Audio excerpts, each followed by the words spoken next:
നമസ്കാരം എല്ലാവർക്കും. പ്രദക്ഷിണത്തിൻ്റെ ഒരു പുതിയ വീഡിയോയിലേക്ക് ഏവർക്കും സ്വാഗതം. ഈ വീഡിയോയിൽ കൂടെ നമ്മൾ നോക്കാൻ പോകുന്നത് നമുക്ക് എങ്ങനെയാണ് ഒരു സദ്ഗുരുവിൽ നിന്നുള്ള ഒരു ജ്ഞാനം ലഭിക്കാൻ സാധിക്കുന്നത്, അല്ലെങ്കിൽ അതിൻ്റെ യോഗ്യത എന്താണ് എന്നുള്ളതിനെ പറ്റിയാണ്. അപ്പോൾ സാധാരണ നമ്മൾ കാണുന്നതായിട്ടുള്ള ആചാര്യന്മാരെ പറ്റി നമ്മൾക്ക് എല്ലായിടത്തും പല ക്ലാസ്സുകളൊക്കെ അവൈലബിൾ ആണ്. സ്പിരിച്വാലിറ്റി ആണെങ്കിലും പല ക്ലാസ്സുകളൊക്കെ അവൈലബിൾ ആണ്. നമ്മൾ ഫീസ് കൊടുത്ത് പഠിക്കുന്നതായിട്ടുള്ള പല ക്ലാസ്സുകളും ഉണ്ട്. അതല്ല, സദ്ഗുരു. ആ സദ്ഗുരു എന്ന് പറയുമ്പോൾ എന്താ?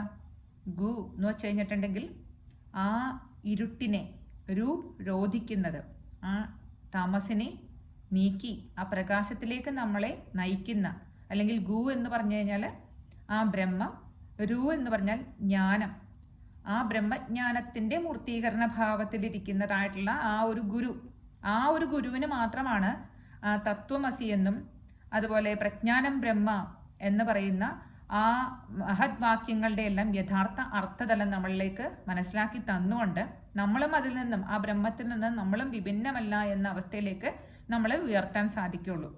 അങ്ങനെയുള്ള ഒരു സദ്ഗുരുവിൻ്റെ അദ്ദേഹത്തിൻ്റെ അറിവുകൾ, അല്ലെങ്കിൽ അദ്ദേഹത്തിൽ നിന്നുമുള്ള ഒരു ജ്ഞാനം നിങ്ങളിലേക്ക് ലഭിക്കണമെന്നുണ്ടെങ്കിൽ ഒന്നാമതായിട്ട് വേണ്ടുന്നൊരു കാര്യം ഋണാനുബന്ധനം എന്നാണ് പറയണത്.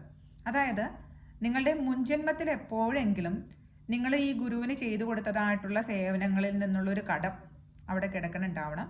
അപ്പോൾ അതിൽ നിന്നുമുള്ളൊരു ക്രെഡിറ്റ് നിങ്ങൾക്ക് ഈ ജന്മത്തിൽ അദ്ദേഹത്തിൽ നിന്നും പ്രതീക്ഷിക്കാം.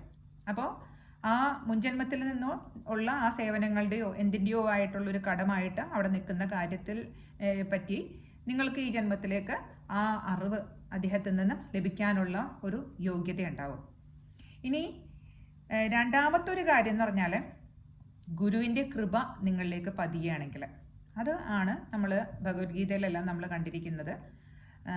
ഭഗവാൻ കൃഷ്ണൻ അർജുനന് നൽകുന്നത് പോലെ, നിനക്ക് ദിവ്യ ചക്ഷുസ് ഞാൻ തരുകയാണ്, എൻ്റെ രൂപം കാണുവാനും ദർശിക്കുവാനും അതിനെപ്പറ്റി ആ ജ്ഞാനം ലഭിക്കുവാനും വേണ്ടിയിട്ടുള്ളത് എന്ന് പറഞ്ഞ പോലെ ആ ഗുരുവിൻ്റെ കൃപാകടാക്ഷം നിങ്ങളിലേക്ക് പതിയാൻ ഇടവരുകയാണെങ്കിൽ ആ അറിവ്, ആ ജ്ഞാനം നിങ്ങൾക്ക് സ്വീകരിക്കാൻ നിങ്ങൾ യോഗ്യരായിട്ട് മാറും.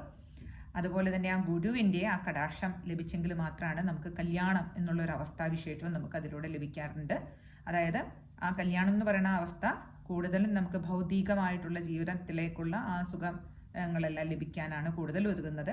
എന്നാൽ കൃപാകടാക്ഷം എന്ന് പറയുന്നത് നമ്മളെ തന്നെ ഉയർത്തി നമ്മൾ ആത്മസ്വരൂപന്മാരാണ് എന്നുള്ളൊരു തലത്തിലേക്ക് നമ്മളെ ഉയർത്താൻ ഉതകുന്നതാണ്. അപ്പം ഇങ്ങനെ മെയിനായിട്ട് ഈ രണ്ട് കാര്യമാണ്. ഒന്ന്, ഋണാനുബന്ധനം അവിടെ ഉണ്ടാവണം. അതല്ലാന്നുണ്ടെങ്കിൽ ആ ഗുരുവിൻ്റെ കൃപ നിങ്ങൾക്ക് ലഭിക്കണം. ഈ രണ്ട് കാര്യങ്ങളിൽ ഏതെങ്കിലും ഒന്ന് ഉണ്ടെങ്കിലാണ് നമുക്ക് ഈ പറയണ പോലെ ഒരു സദ്ഗുരുവിൽ നിന്നുമുള്ള ഒരു ജ്ഞാനം ലഭിക്കാൻ നമ്മൾ അർഹരായിട്ട് തീരുള്ളൂ കേട്ടോ. അപ്പോൾ ഈ ഒരു കാര്യം നിങ്ങൾ മനസ്സിലാക്കുക. എല്ലാവർക്കും നന്ദി, നമസ്കാരം.